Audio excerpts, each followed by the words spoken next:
Welcome to Buckeyes Tomorrow Morning for Tuesday, January 7th. I'm your host, Tom Orr. The Cotton Bowl game against Texas is in 3 days. The game against Michigan in 326 days. Today we're looking at the Ohio State defense's performance against the Oregon Ducks in the Rose Bowl. And when you're in a celebratory mood, as the defense was, and probably you were on New Year's Day as well, a great place to celebrate is at Jeff Ruby's of Columbus, proudly offering nationally acclaimed USDA prime steaks, seafood and sushi, impeccable service, live entertainment, and an attention to detail that is simply unmatched. Just go to jeffruby.com/Columbus to check out the menu and make a reservation for today. Joined today by Ross Fulton, our X's and O's guru at BuckeyeHuddle.com. Ross, I mentioned this on the when we recorded the last show. I'm going to ask you which unit had the more impressive performance during the Rose Bowl, the offense or the defense? You've had some time to think about it. These are two strong contenders. Which one did you come away more impressed with? I would probably take the defense's performance, honestly, because I think statistically Oregon's offense is the stronger of the two units. It's the strength of their team. And the defense stacking 3 and outs on top of one another is what allowed the offense, allowed them to really build that lead. You know, I thought that Ohio State would be able to score points. Obviously, I think that they outperformed what I expected, both in terms of explosives and in terms of diversity of scheme. But I just think the defense was really on point. All right. Well, so if you enjoyed the last show, you're going to enjoy this show even more. That's the Ross Fulton promise. You heard it right there. All right. We're going to start with one of these with our first play. And I always like to, tell people which play this is that we're talking about, so that if people who are maybe just listening to the podcast and not watching can kind of picture it in their minds. This is going to be a hard one because this is one of many plays where Jordan James took a handoff and went nowhere. So this is let's start with this one, and one of many good run defense plays for the Buckeyes. Yeah, I mean, this is sort of the quintessential 3-high Ohio State run defense now, from that 3-high Tampa look.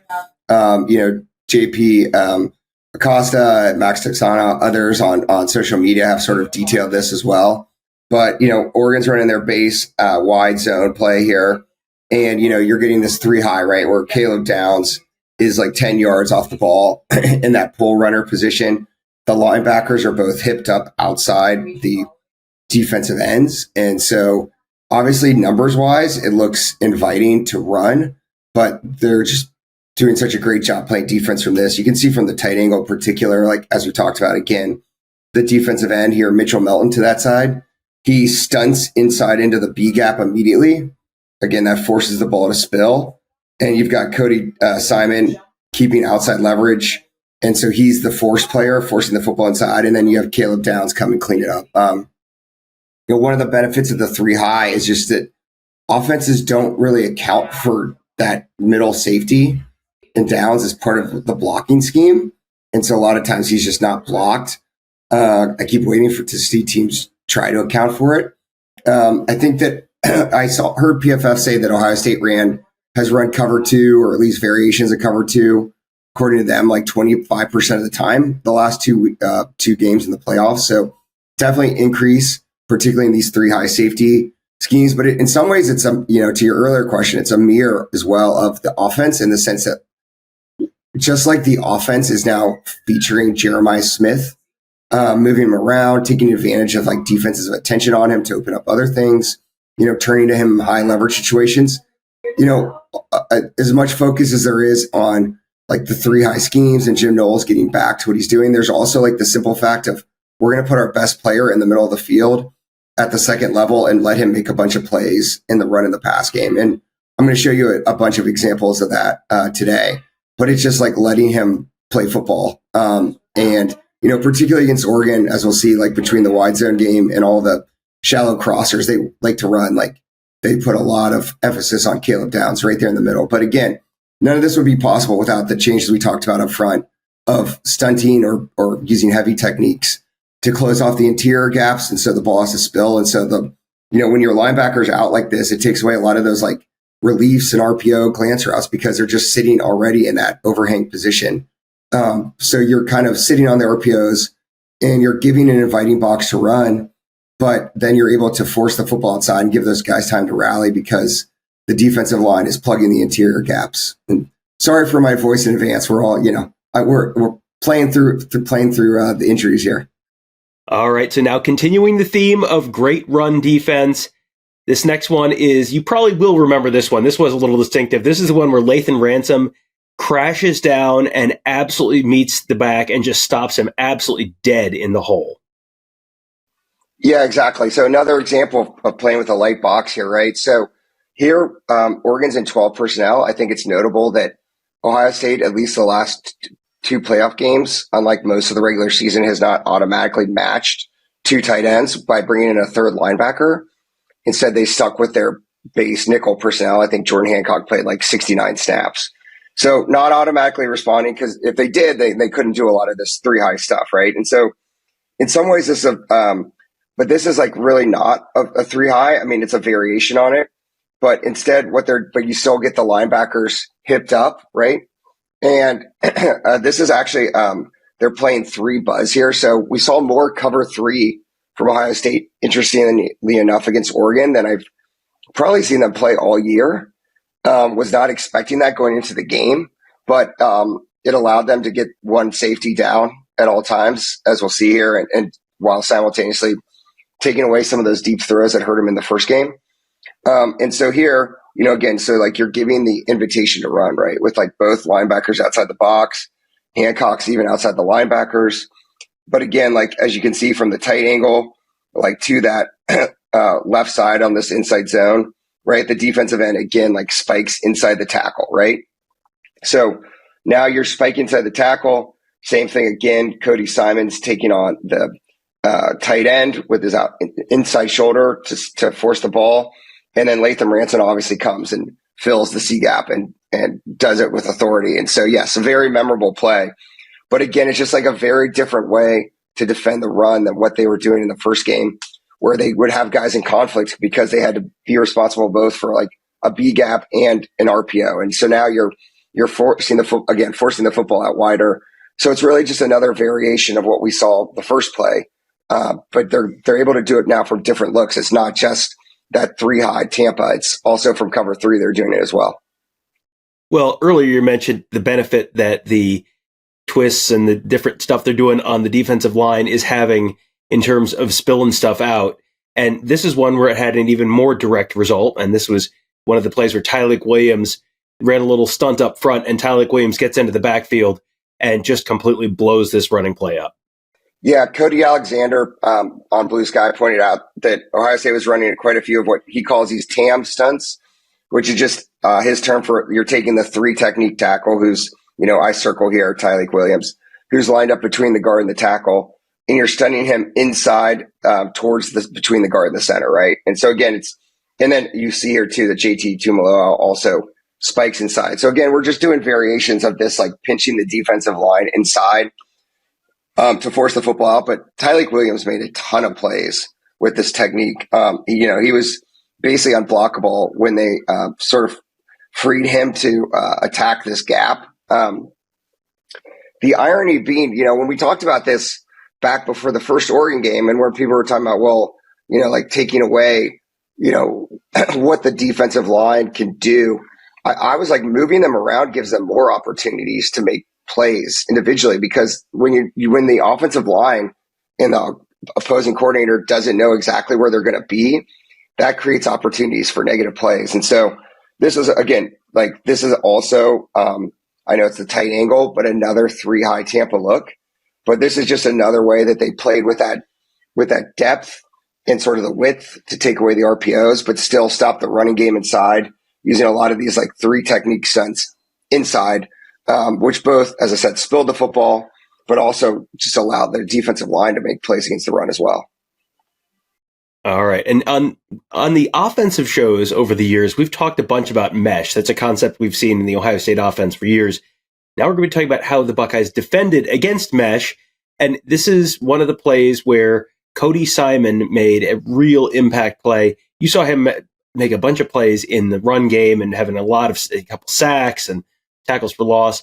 This is the one where it looked like for just a split second he might have a pick six, got his hands on it, couldn't quite bring it in, but ended up breaking it up. What was a third down pass? Yeah, so those were some examples of how Ohio State used that three high look to defend the run, and now we're seeing it against the pass. So this was a fourth down play. Oregon called mesh. I mean, this, as you said, like this is a route you tend to want to run against man coverage. You're trying to pick defenders who are chasing shallow crosses. Ohio State's obviously not man here, so that's one victory. But also, like again, this is kind of like shows Caleb Downs at sort of this second level or even a third level if you want to, in like a 4-layer defense. So mesh, you like run the two shallow crossers, and then you have that sit route behind it, right? And so he picks that one up. And then, those linebackers, again, who are already wider to begin with, are able to sit on those mesh routes. And as you said, Cody Simon did a nice job driving on the ball, making a play. But like, as you see here, and as we'll discuss further, like much better job matching routes as well in zone coverage. But again, just another example of how this three high look is, giving them more depth and layers to the defense and allowing them to defend both the run and the pass. All right, and next up, this is another three cover three sort of look for the Buckeyes, but this is the one where JT Tuimoloau, if you remember him coming off the edge, he hits Dylan Gabriel's arm right as he's about to release it. That's this play. Yeah, there was a few of those as well, but this is so this is it's just three buzz Mabel, which Mabel is just a Nick Saban term for how you match a cover three to trips. So Oregon has, three wide receivers to the wide side of the field, and you're basically just pushing the coverage to the trips and then manning up the backside. So like Davison Igbinosun here is the boundary corner, is playing man on that backside tight end. But I think this is just, to me, is just another example how Ohio State's defense has changed compared to the first Oregon game. And it's not just in using like those three high looks, right? So like we had an example in our video from that first game of how like Oregon late in that game hit like a deep dig route because Ohio State wasn't carrying routes or matching them. And by that, I just mean like even within zone, sticking with wide receivers. And it just was leaving these early easy throws in here. Like you'll see like Oregon runs basically like a double post in a corner. And you'll notice how like, Jordan Hancock then picks up that corner route. Cody Simon as the Mabel like picks up that deep post and he runs with it. And you have Caleb Downs obviously in that like underneath area again, sort of cleaning anything up. And so again, just like an example of the growth of the defense, but like how much more they give an offense to worry about than they did earlier this season. Cause it's not just the three high stuff. They still play man. They're matching in zone. So there's a lot of multiplicity there. And we're going to get into some of that multiplicity now with a couple cover one plays. And one of my favorite terms, there's lots of fun terms here. This is a cover one rat play. We've talked about rats before, but this is if you're trying to figure in your head which one this is the one where Caleb Downs and Jordan Hancock kind of collide. It looks like Caleb Downs might have an interception on this one, and they kind of bang into each other and no one can bring it in. Yeah, one rat, it just means, again, like, so you have a deep safety in cover one, right? Everyone's a man, you have a deep safety, and then the rat's sort of like your underneath robber defender. And so here they kind of, from a too high look, right, Caleb Downs rolls down, and so he's kind of in that same position he was in like the Tampa 2, right, where he's like 10 yards off the ball and just eyes on the quarterback. And again, it just shows like Oregon wants to run so many like shallow crosses. Like here they use like frankly, like a nifty little man beater with this like sort of fake, the receiver like fakes outside and tries to come back inside. And it's a nice call, but like Downs is right there. And there's just so many examples in that game of where Oregon tried to attack that like intermediate second level of the field. And Downs just was making plays on the football. And it just made it really difficult for Oregon, particularly early, to like consistently throw the football because he was just such a force in that like sort of middle intermediate zones. All right. And next up, this is another one, very similar kind of coverage here, but this is one where the coverage is good enough and the pass rush is good enough that it ends up with one of Jack Sawyer's, I think, 2 sacks on the game. Yeah. And that was the other thing, it's like Ohio State had 8 sacks, but in some ways it was like that number seems high, but partially it was just because the coverage helped the pass rush, right? Because there was just nowhere to immediately go with the ball. So again, like contrast that to the first Oregon game, where it was like Ohio State created pressure but Gabriel was able to get the ball out right away because the coverage was predictable and what they were doing. Whereas here, he was like really having to hold the ball a lot more because of the multiplicity of the matching. Here again, it's this cover one rat concept again, right? So like there's this, and Ohio State's playing for depth here. So like, because Oregon's got this like stacked bunch to the bottom, but Denzel Burke gives himself enough depth. So like on that shallow crosser, he's able to drive on it without getting picked by this wheel route from the inside receiver. And then just both Cody Simon and Caleb Downs are in the middle of the field. So Caleb Downs is able to drive on. So again, like creating much more levels to the defense. And so like, obviously Jack Sawyer here has a really good rep. He rips through, he knocks hands down. But again, like the pass rush it was helped in this game. Like they didn't blitz very much. They used a little bit of that like boundary B gap, Latham Ransom blitz a few times successfully against the run of the pass. But for the most part, it was just like marrying the coverage together like this, or like using that 3 down look where Cody Simon kind of acted like a spy, and then he was able to clean up. And so a lot of it was like a coverage first, particularly as the game got out of hand too. Like the one thing that's going to let Oregon get back in this game is if we give up a big play. So like, we're not going to do that. And that, that goes to this next clip I'm going to talk about, but it was a lot of like, we're going to keep things underneath, force the football to the middle, and Caleb Downs is there to take care of that for us. Yeah, and so then this last one was a little later on in the game when it wasn't quite a prevent, but it was just kind of, as you said, just sort of keep things in front of you. This one was kind of interesting to me, having watched a couple Texas games with Tony Gerderman for the Buckeye Weekly podcast feed, where we're kind of looking at their last couple games. Texas uses Gunnar Helm, their tight end, quite a bit in the passing game. This last one is Sonny Styles in coverage against Terrence Ferguson. And again, this is later in the game when they're sort of backed out a little bit. But this is this is just a little tight end drag route to Terrence Ferguson. So it's something you could see some variation of it coming up in the Cotton Bowl against Texas. Yeah, I mean, as I'm going through that game, I'm just trying to think to myself, like, the more this is out there, like how our team's going to attack, like the 3 high in particular. And like Oregon, they had some success moving the ball. Like a lot of that was just like Dylan Gabriel making plays out of structure. I mean, we saw that in the first game too. Like he was, some scramble drill plays. But also like they did some of this too, where like, again, particularly when the game, got out of hand or Ohio State had a big lead, it's somewhat hard to disentangle, right? Like how much would Ohio State have done this if they didn't have as big of a lead, but playing really soft 3 high. Again, like I'm sure the thought process was like, the one thing that gets them back in this game quickly is like a 60-yard touchdown, like they had in the first game, right? Like if it takes them 12 plays to drive it and it eats up 5 to 7 minutes, like we'll take that because we have 3 scores to play with still. But you did see some of this from Oregon, like as the game went on, trying to attack it. Like this is kind of like, they motion to this trips. And I think Ohio State's basically like in a cover 4 box against the trips. It's like 4 over 3. And they're basically just trying to run off the coverage and then bring the tight end drag route underneath. And because the coverage pushes so much, like Sonny Styles is left in man. You saw that some too against like cover 2, or the way Jim Knowles, like a lot of people play it, is the corners in cover 2, even though they're responsible for the flats, they continue to sink unless they see like an immediate flat threat. And so they kind of try to get the corners to sink back and then try to hit underneath. And so, there's trade-offs and everything, right? So like you are giving up some underneath stuff. Again, became more prevalent as the game progressed, like whereas earlier, as I said, Ohio State was playing more like cover 3 buzz, mixing and matching things. So I do think there was some game situation involved, but I do think, like anything else, the more tape you get out there, like teams will probably try to, run off the coverage some and then target the flats in particular underneath. So we're going to, I'm sure, try and have another show later on in the week when we're a little closer to the game. Your voice is a little stronger.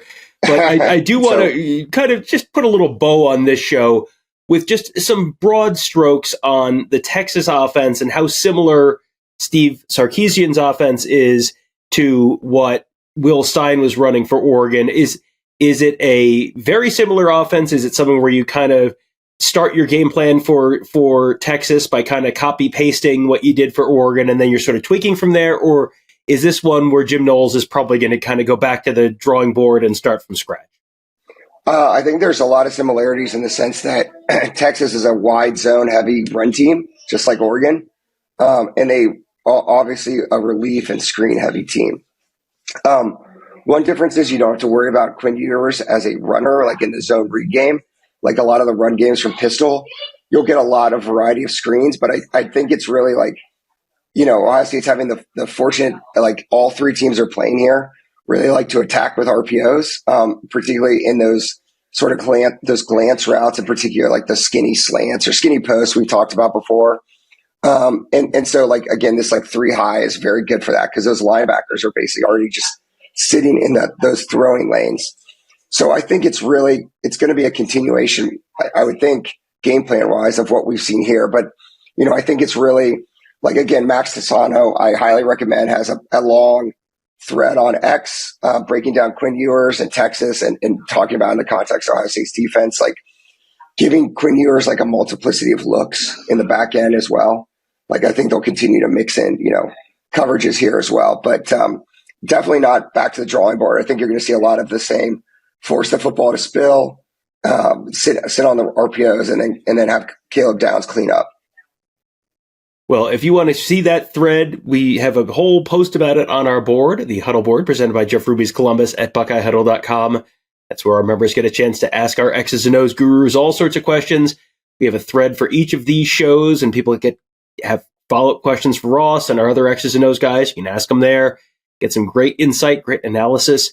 That is all on our members exclusive Huddle board presented by Jeff Ruby's Columbus at BuckeyeHuddle.com. Right now, you can get your first month for just $4.99. Boy, that first month might include some memorable football games. There's only a couple left this season. They might both be pretty memorable. So you can check us out there at BuckeyeHuddle.com and, of course, at YouTube.com/BuckeyeHuddle. Also, make sure you check out Jeff Ruby's Steakhouse in downtown Columbus, the award-winning upscale steakhouse in downtown Columbus. Named one of the top 50 steakhouses in America by Food Network. Just go to jeffruby.com/Columbus to check out the menu and make a reservation today. That will do it for today. Thank you guys all for joining us. Have a great day. We'll talk to you tomorrow.